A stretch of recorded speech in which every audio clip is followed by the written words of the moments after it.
Hello, everyone, and welcome to the first ever interview for Overcoming Graduation.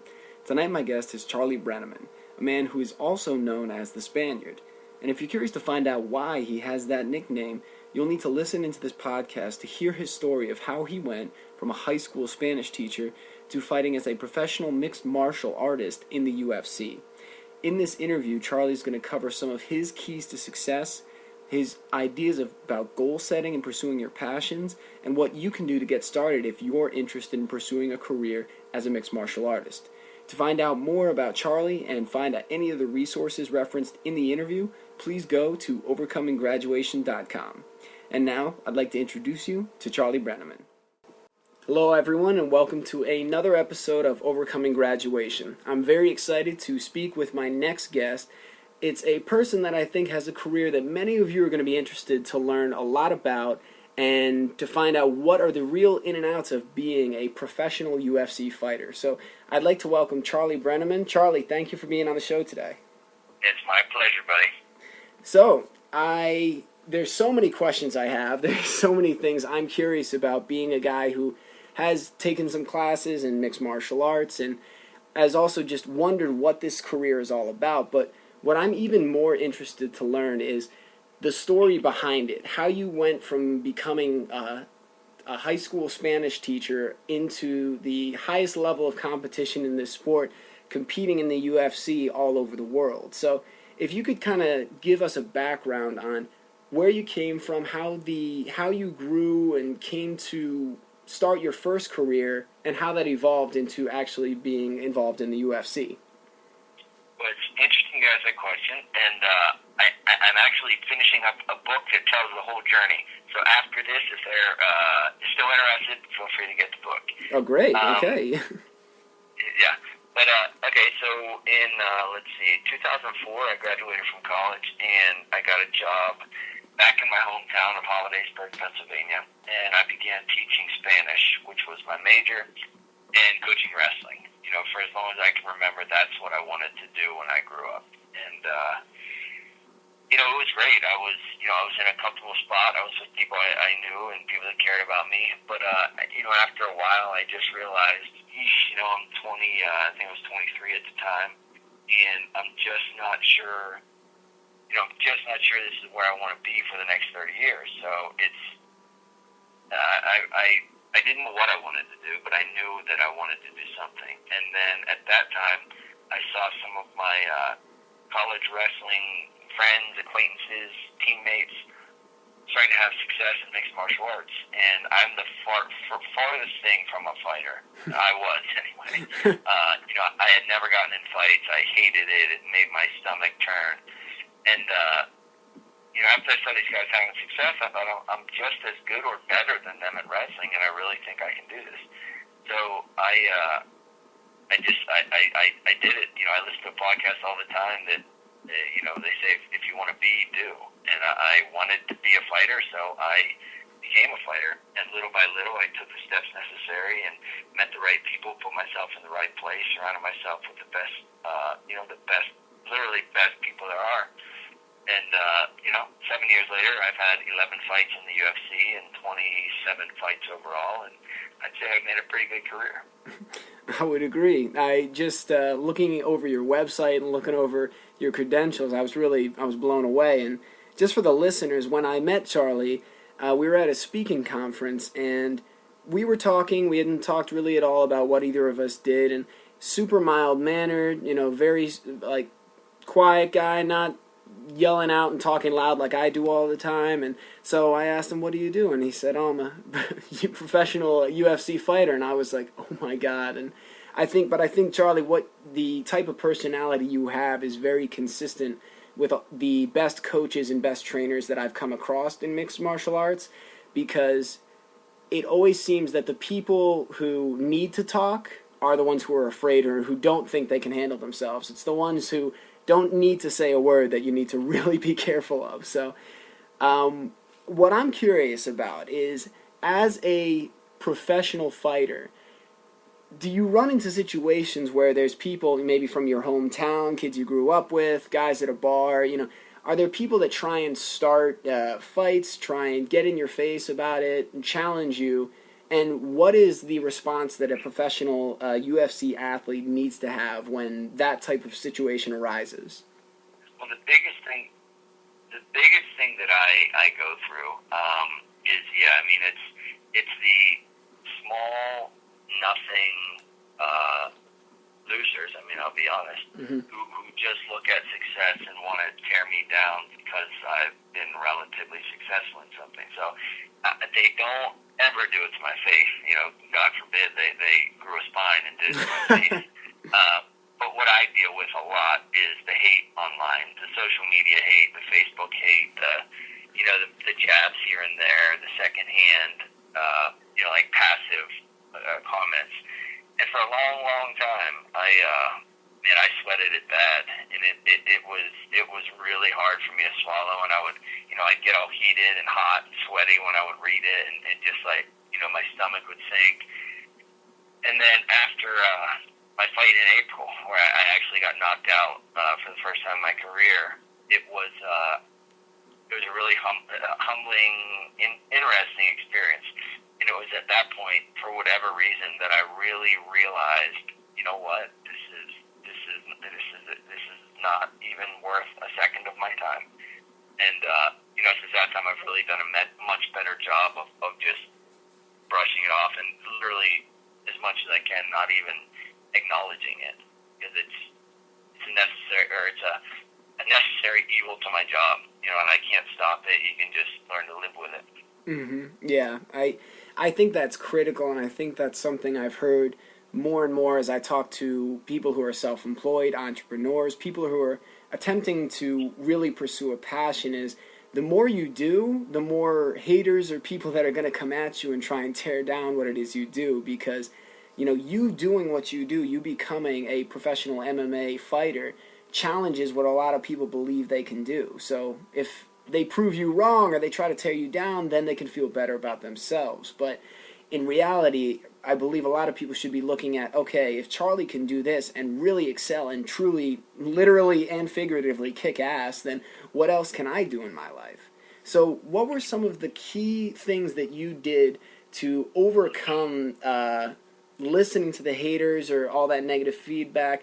How did you shift your focus and allow yourself to train at a higher level to move past that and just focus on doing what you knew you were there to do? Well, it happened kind of backwards. I made my decisions and my choices and was able to achieve success, and then at that point is when and I say all the, but it's no different than any other professional athlete. It was just new to me. But after I had made my success, that's when the negativity really began to surface. But up to that point, some of the things I did, it was the biggest thing that I've always stood for, and I actually just kind of had this reminded to me, is surrounding yourself with the best. I wanted to be a UFC fighter, and I knew that in central Pennsylvania there were no UFC fighters, and the closest group of them to me was New York and New Jersey. So, immediately I made a plan to leave my job and, with full benefits, regular salary, and transport my life to East Stroudsburg, PA, which is much closer to New Jersey. But this is, again, something I stress. I didn't just quit my job and go. I had a plan. I first contacted a wrestling coach at East Stroudsburg and said, hey, I'd really like to come there. Is there a chance I could get a grad assistantship with the wrestling team? I then got a grad assistantship, was able to get my master's degree in a year and a half for free. And, after I had that secure in hand, then I thought, okay, I've at least got that. I've got some money in the bank from teaching, because I was a teacher for 3 years. And at that point, I was able to, I knew, okay, I have a year in my bank account. I'm going to pursue this for a year, and if at the end I have zero, then, I'll then, readjust my plans. But for now, I'm going to pursue fighting 100%. And that's what I did for the last 7 years. Wow. And I just want to reiterate what Charlie just said to the listeners, that he made a plan, is that he had a clear idea of what it was he wanted to do. He set goals, he set timelines, and he decided, I'm going to put everything I have into this for this amount of time and determine if this is right and if this is what my future is meant to hold. And so you get out, you leave your job, you take these steps, you move to East Stroudsburg. When did the first big break come, or when did you break into the professional realm of fighting? Well, so kind of the way fighting works is you can essentially become a professional fighter overnight. It's really not that strict to do, unfortunately.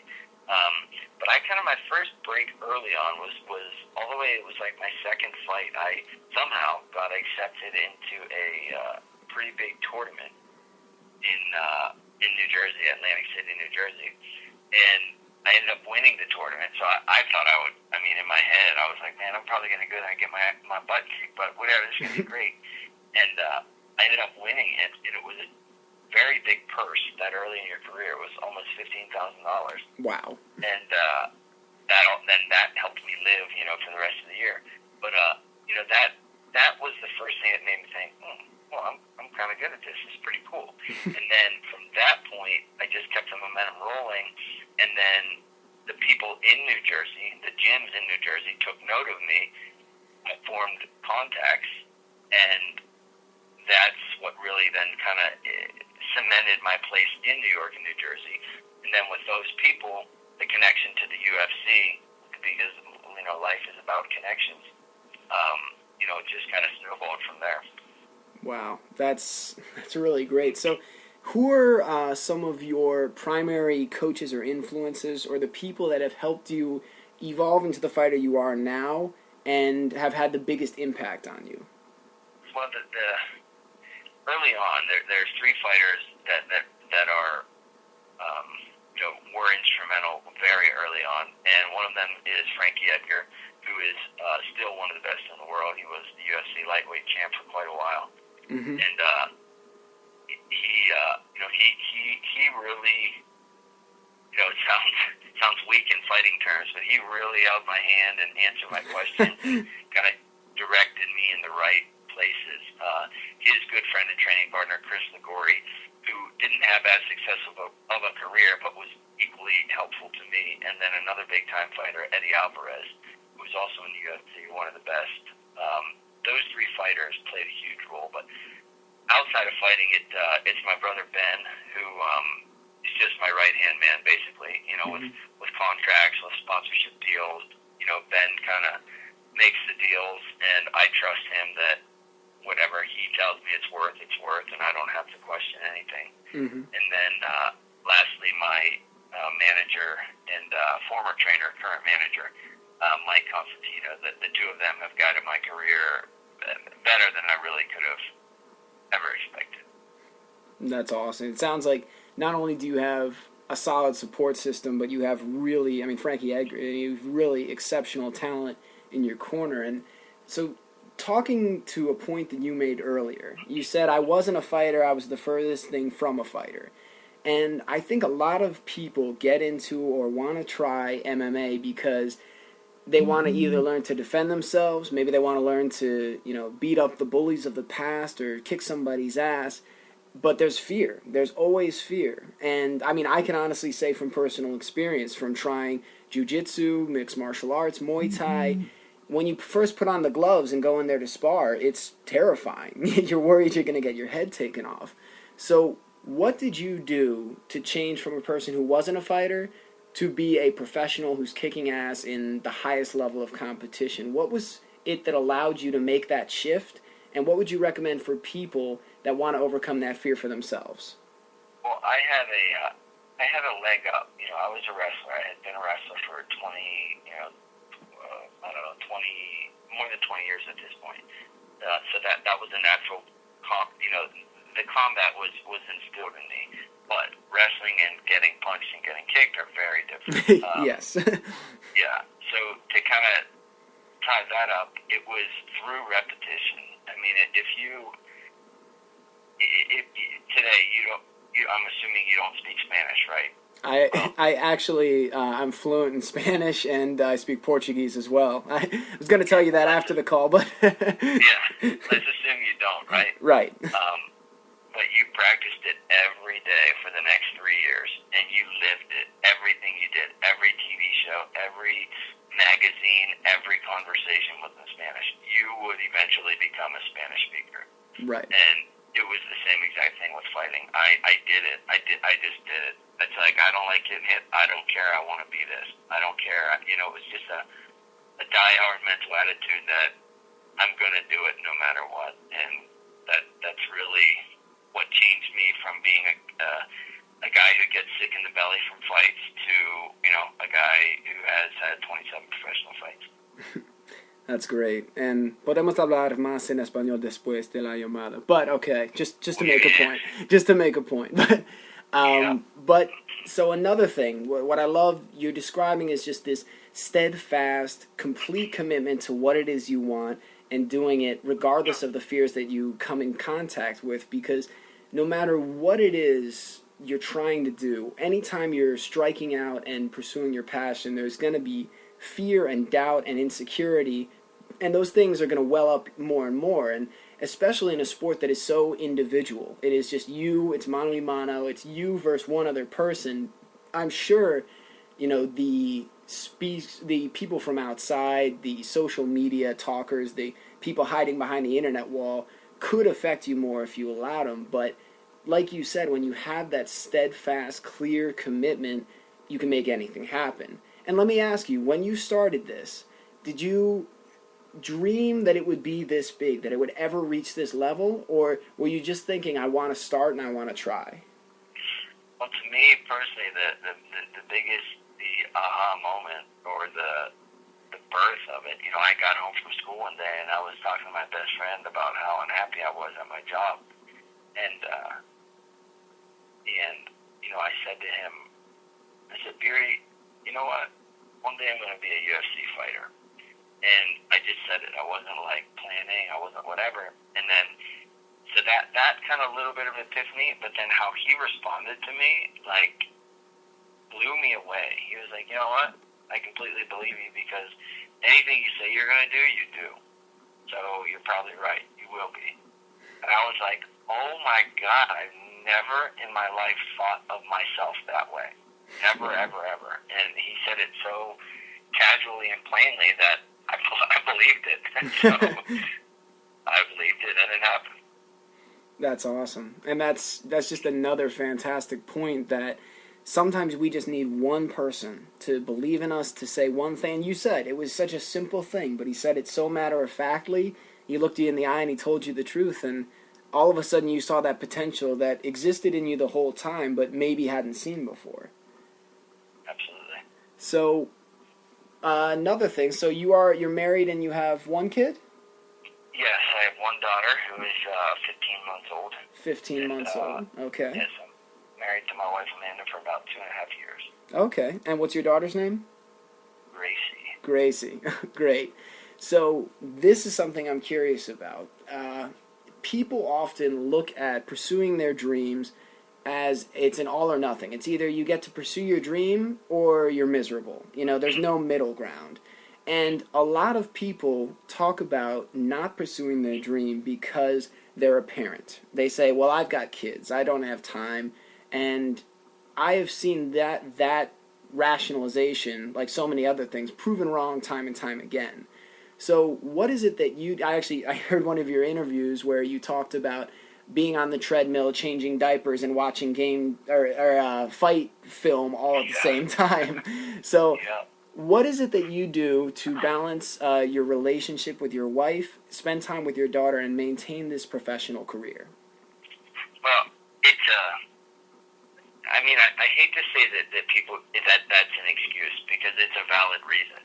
For me personally, it is very tough, and it's especially tough when it's fighting, because it's not like, oh, honey, I didn't make money. It's like, oh, honey, I didn't make money, and I could potentially harm myself and our future physically and mentally for the rest of our lives. So fighting is even tougher than a normal entrepreneurial job. But I just set myself up. I'm extra careful with my finances. I prepare obsessively ahead. You know, if I say I have 6 months to live, I probably actually have 18 months in terms of finances.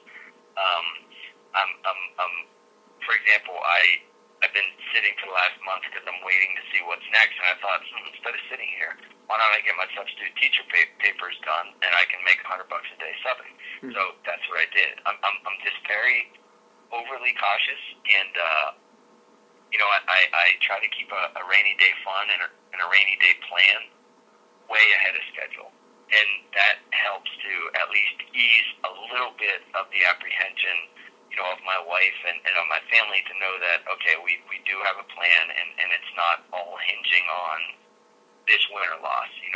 There's other ways that we can make it work, which a lot of people jump. I mean, and I've heard people say, don't have a plan, because then that way you'll do everything you can to make it happen. I disagree with that. I'm not of that mindset. Mm-hmm. I find the way that I do it works for me perfectly, and, you kind of got to figure out, what works for you. Of course, yeah, and it seems that having the plan for you allows you to completely and totally put your focus into your fighting and your career, because if you didn't have that plan, it would be pulling your creative energy and your thoughts in general towards that other field. So, correct. This is something that we actually talked about in our conversation when we first met, and I think it's a really interesting point. I'd like you to even elaborate a bit more on it. So, many people think of UFC as it's brutally violent, it's just a bunch of psychos trying to kill each other. And I think in a lot of ways, these very refined martial arts get a very bad name.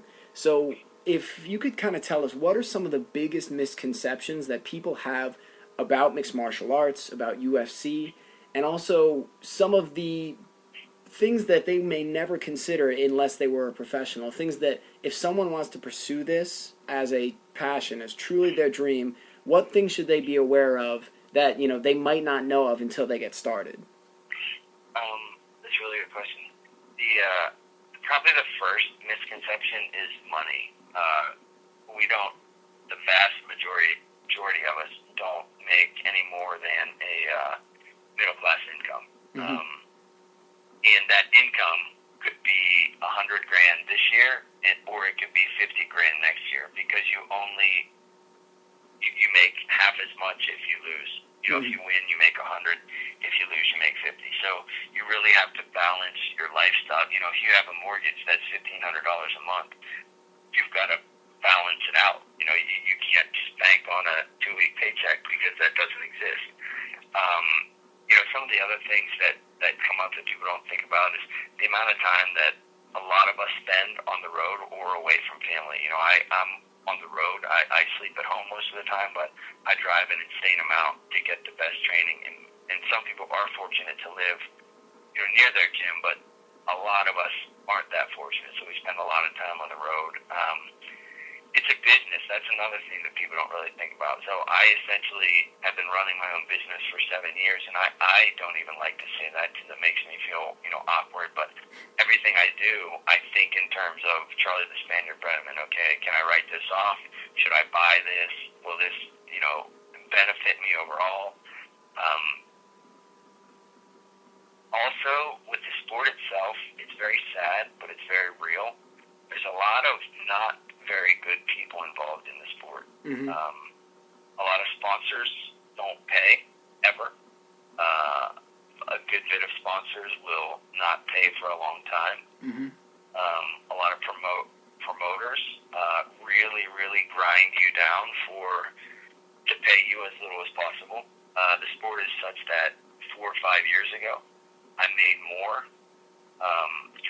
in regional promotions than I would make today in regional promotions. It's gone backwards.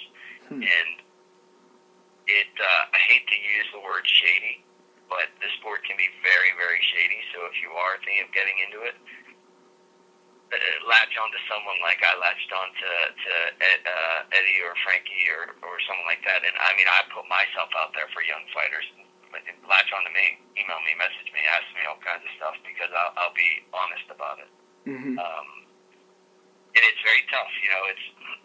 It's a very real thing. You don't go to work and just have a bad day and take a nap. You go to work, you get knocked out, you have a concussion, you have to worry about your future. Have I had too many concussions? Is this still worth it? Is it not worth it? I broke my hand. I can't make any money. Like it's very not. It's very unglamorous. Right. And don't get me wrong. The best feeling I've ever had in my life, was because of fighting. Mm-hmm. But at the same time, there's a lot of balances, checks and balances. Right. There's just a few things. And that's great, because I think those are the types of things people may not consider, but just having a pro acknowledge it in that way, but say, these are real considerations, but as long as you know that and you're aware and you take your steps, you latch on to the right mentors, you can overcome all that and still enjoy and love doing what you do. So, and to the listeners, that is such a key point. So Charlie is, as he said, hey, reach out to me, reach out to experienced people who have done this, who know what they're doing. So often I think we ask advice from people who have never done it, who haven't even tried, and we let our friends tell us, well, you shouldn't do that because of X, Y, Z, and they have no experience. When you talk to someone like Charlie, he's like, yeah, man, you can do it, but you got to be ready to put in the time and the work. So just a quick note for the listeners, when you're looking for your mentors, look for people who have done it, and you'll find all new doors and possibilities open up. And so, Charlie, to the point of everybody in UFC is just a crazy, a sadistic person just trying to hurt people, or, it's just kind of like these macho, crazy guys. I'm sure to some extent there are definitely, like when I played football, there were guys who were nuts, and then there were guys who were just calm, mild-mannered guys, and they got on the field and they were crazy. So what would you say to the people who just think UFC is all about violence and kind of brutality versus the actual art and intricacy of a fighting combat? I would say, maybe 15% of guys in the UFC are that stereotype that you would think they are. Mm-hmm. Maybe 15%. Most of us are very, very chill, relaxed guys. I mean, in a respectful way, I grew up wrestling, and I'm a wrestler. Wrestlers are crazier than fighters. That's how I think of it. And however that may sound, but that's the reality of it. Most fighters are. We don't puff our chest out because we know what's what. Guys who puff their chest, guys who talk, guys who put on that bravado do so because they're insecure. Mm-hmm. When you get to the point of, I've been knocked out on national TV. Like, you're humbled. Mm-hmm. Because of that. I've also kicked butt on national TV. So there's no confusion to us that some days you're the windshield and some days you're the bug. Like we know how it ebbs and flows. People who don't do this for a living and just kind of pick on the weak guy or get in their fist fights for 5-10 seconds after going to the bar. That yes, there'll be that image of what many people think the UFC is, but mm-hmm. the vast majority of us are just very, very calm, chill guys who have a passion to test ourselves and to learn martial arts. That's fantastic. I'm glad to hear it. That's what I would have assumed, but everyone I've met that I've trained with in various gyms has fit that. It's about growth, it's about self-control, it's about self-defense. So that's really wonderful to hear. So we're coming up on time. We have just a few minutes left. So I have just two more questions I really want to hit. So you said some of the best feelings you felt in your life, or maybe we'll say some of the best, because I know you got a wife and daughter, so you got to keep them priority one. So some of the best feelings you've experienced in your life have come through fighting. So could you tell us about the best highlight, the moment, kind of either the validating moment or the time where you were like, I am so glad that I quit my job, that I moved to East Stroudsburg, and that I started this journey because of this? Yeah, the culmination of my career, where my career goes at this point, I really have no idea, but up to this point, on June 26, 2011, I fought Rick Story as the co-main event in the UFC. And I was thrust into that position because of a myriad of factors that could have only happened for one reason, and that reason is that it was my night, that the universe had aligned for me. Mm-hmm. And I was in Pittsburgh, near my hometown, and my primary sponsor was Sheetz, which is huge in my town. my opponent got sick, the other opponent had like a freak thing that he couldn't fight. It all just came together on that night, and that alone, that experience is worth that. Isolating that experience would have made the last 7 years worth it, because it was a feeling that 99.9% of people in this world will never feel, and I was fortunate enough to feel it, and I'll have that forever. So it will forever have been worth it. That is so wonderful to hear, and one of the biggest messages of this podcast in Overcoming Graduation is you overcame the fears, you overcame your doubts, and because of that, you experienced this thing that is so almost intangible, amazing, and wonderful that it's impossible to describe in words. It's only something that can be felt, and it's fantastic that you felt it. I'm going to work towards feeling that myself and helping as many people as I can do the same through this. And I know that you're starting into a speaking career and doing more of that, so I'm really excited to see what you're going to be doing that comes next in all of this that comes together. So the last question I have for you is, I'm always curious to hear, when people kind of look back, if you were to talk to 18-year-old you right now, or if you were to talk to someone who's just about to graduate or just graduated college, they're uncertain about their future, how to even get started working for their passion, what advice would you share with younger you or with the kids of this generation? First of all, I would tell myself to loosen up. If we're uptight, loosen up and be a lot less judgmental than I was. But to myself, I would say, or to someone like me, I would say to identify your passion, set up a plan, and intelligently follow that plan. I don't believe in throwing caution to the wind and going, because there's a zillion not Mark Zuckerbergs out there, and there's only one Mark Zuckerberg. So, it's very important to have a plan. To kids of this generation, I would say stop whining and realize that you need to work hard. You don't deserve it. Nobody deserves anything. You get what you put into it. So stop complaining, stop thinking you're owed everything, and start working.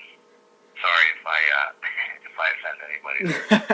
No, that's all. That's tough love from a fighter. So that's one of many messages that I love to hear, because there's so many different ways to motivate, and somebody needed that kick in the ass that you just gave them, and that's going to help them get off the couch and get working. So, Charlie, I want to thank you so much, man. This has been fantastic, and I want to help people learn more about you. So, where should people go to find more information about Charlie Brenneman, the Spaniard? Well, I thoroughly enjoyed it, man. I really got to say, it's one of my favorite interviews I've ever done, not just recently. Great. Awesome. Yeah, very cool. But you can find everything I do at charlie-brenneman.com. I'll be updating and changing the website as my careers continue to evolve. But, as I continue to fight, I'm really going to pursue speaking and mentoring. And as I said, I'm writing a book, so my story will continue to be out there. But my website, on Twitter at Spaniard MMA, and then on Facebook, Charlie the Spaniard Brenneman. Everything I do, I put up online, so it's easy to find me. Great. And guys, as we said earlier, Charlie reached out. He said if you have a question and you're curious about getting involved with the sport, please reach out to him. And Charlie, once again, man, thank you so much. I appreciate it. And for everyone else, all of Charlie's information will be included on overcominggraduation.com along with this podcast post that'll be put up. So, Charlie, man, thanks again, and I hope you have a great rest of your night. Really appreciate it.